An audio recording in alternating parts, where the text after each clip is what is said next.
This week in the fight world had everything. Fire, feuds, and a few moments nobody saw coming. A UFC champion almost torched a cameraman, another fighter tried to host a title match at the White House, and one of the sport's most underrated contenders just called out the system itself. Let's get into it, because this week, the MMA world didn't just deliver fights, it delivered madness.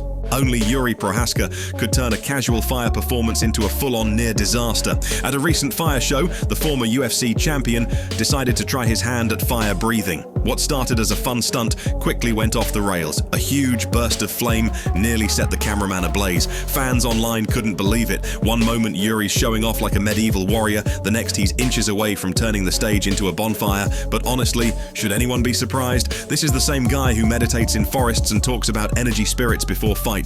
The clip spread like wildfire, literally, but while Yuri was setting flames in real life, someone else was lighting up social media in a totally different way.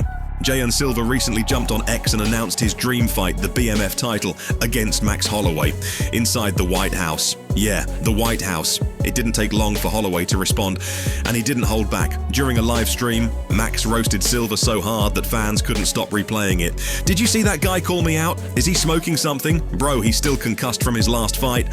The chat went wild, memes exploded, and Silva probably regretted ever hitting post.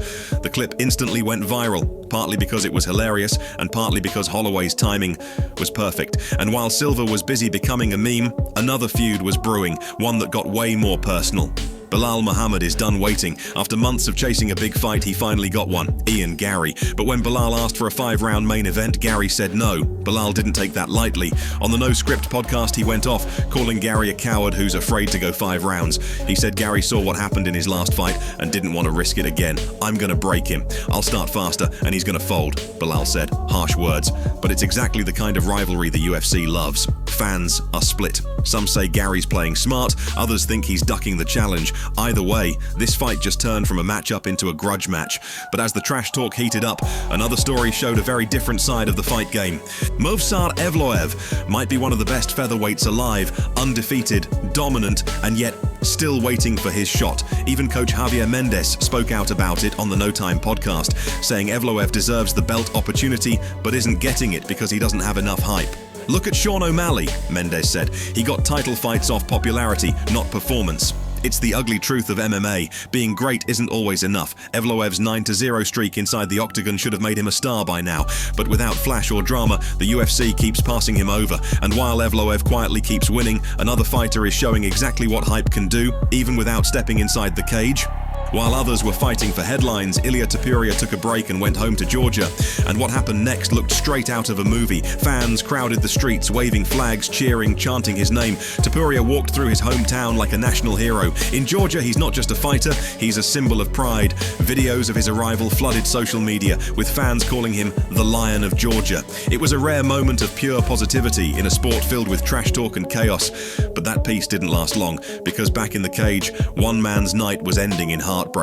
Reinier de Ridder's last fight in Vancouver ended in one of the toughest moments any fighter can face, his corner stopping the fight. By the end of the 4th round, de Ridder was exhausted, barely able to stand. His coach, Haroon Oskan, made the call to end it right there.